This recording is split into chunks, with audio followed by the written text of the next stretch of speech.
Hello, everyone. Welcome back. Today, we will continue our effort to get good at thinking ahead and finding the right moves in the position. Last time in the previous video, if you haven't watched it, you should. Um, I did puzzles 1 through 20. So today we'll pick up a number 10 and we'll take it through 30. And again, the best way for you to watch this video is to pause before each puzzle and try to figure out what move you should play.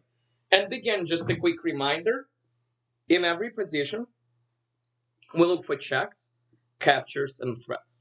Okay, so our first puzzle, again, looking for checks, we spotted there is this check which is nice, and we also realize that these two pieces connect on this square. So this is the first move. And okay, obviously we take, and now we get the king in trouble. He has to go here, where he walks into all kinds of issues. Okay, next puzzle. Looking at forcing moves, we notice that when we take the rook, he takes back. We have this knight fork over here. Win the rook. So takes, fork, takes. Okay. I noticed that when we do this, he blocks with the queen. We can check with the bishop. The reason we check, we want to drag the king away from the queen. And after this check, if the king moves here, we can bring out the bishop. I'll go one move at a time to demonstrate the idea. Again, we start with a check. And now we play here because we want to get the king away from the queen. And okay, and just to go back one move, if he played here, we would have played this move.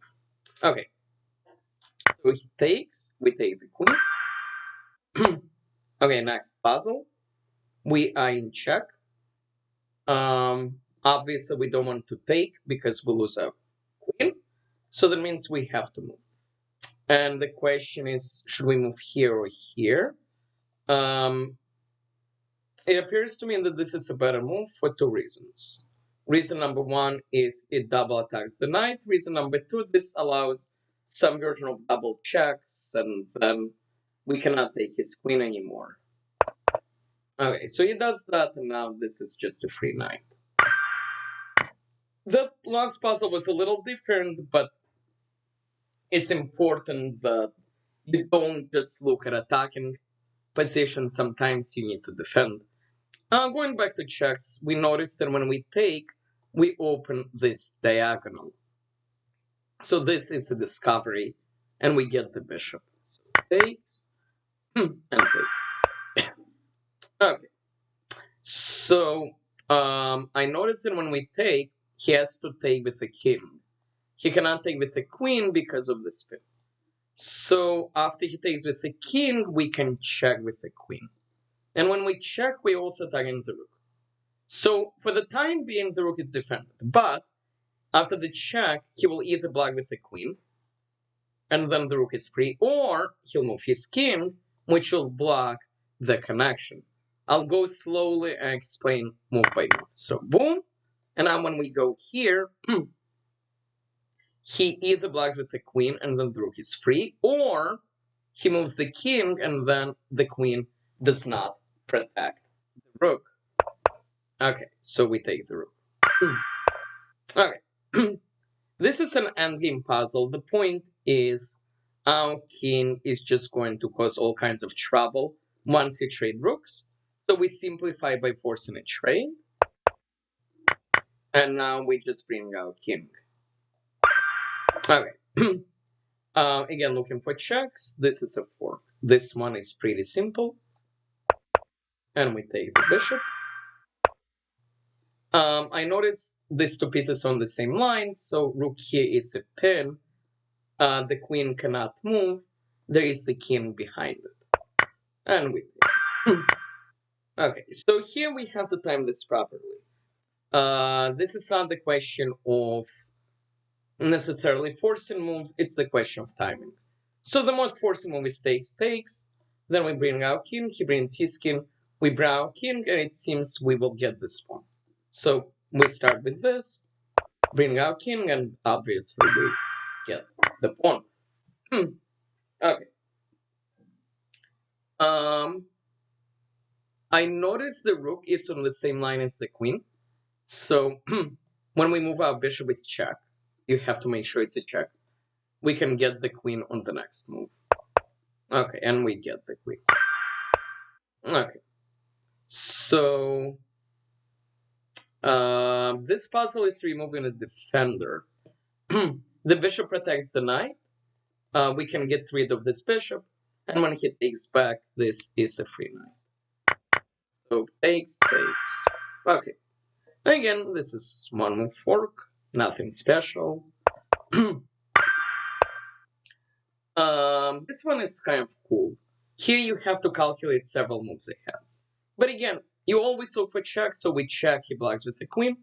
We check, and we notice that his only legal move is to block with the queen, which we are going to take.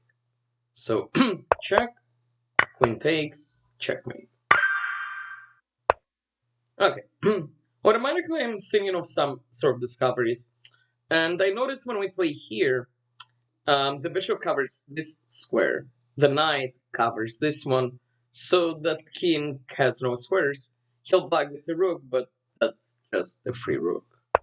And we take. Okay, queen check. Our queen is attacked, so we have to take with the rook first. And now the interesting question is, do we take? The answer is no, because we look for checks.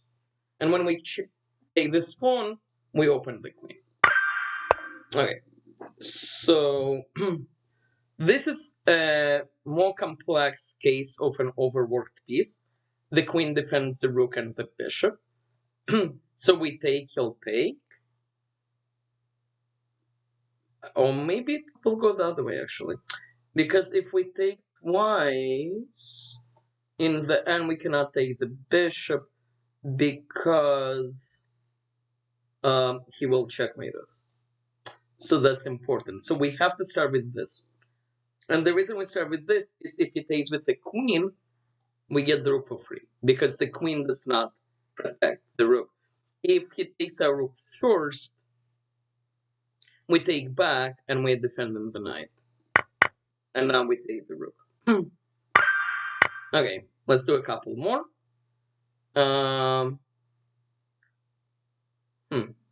Okay, so I noticed when we move the queen, we're just going to win the rook.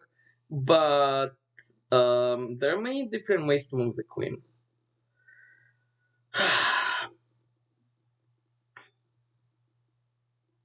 It's unclear to me which one is best.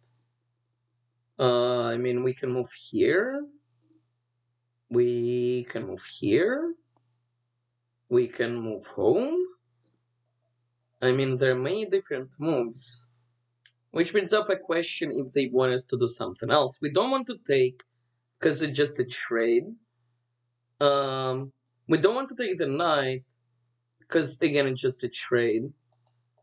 So it's unclear to me where this queen goes. It goes somewhere. Goes somewhere. Part of me wants to click skip, but I suspect they will accept more than one correct answer. So we'll go down, and we were wrong. We were supposed to take the knight. It wants to win more than okay, fine. This is a fair point. The logic is in the end of this line we get this. But I mean, our move was also good. Their move is better, obviously, because again, our way will win an exchange, and their way wins a knight. And then we give up a bishop and we get their bishop. So their way wins a full knight. So their way is even better. This is an example of when you see a good move, look for a better one. We're going to end our session with this one. We're going to continue to harder ones in a couple of days. I hope you learned something. Please like, please subscribe. I'll be back soon. Thank you.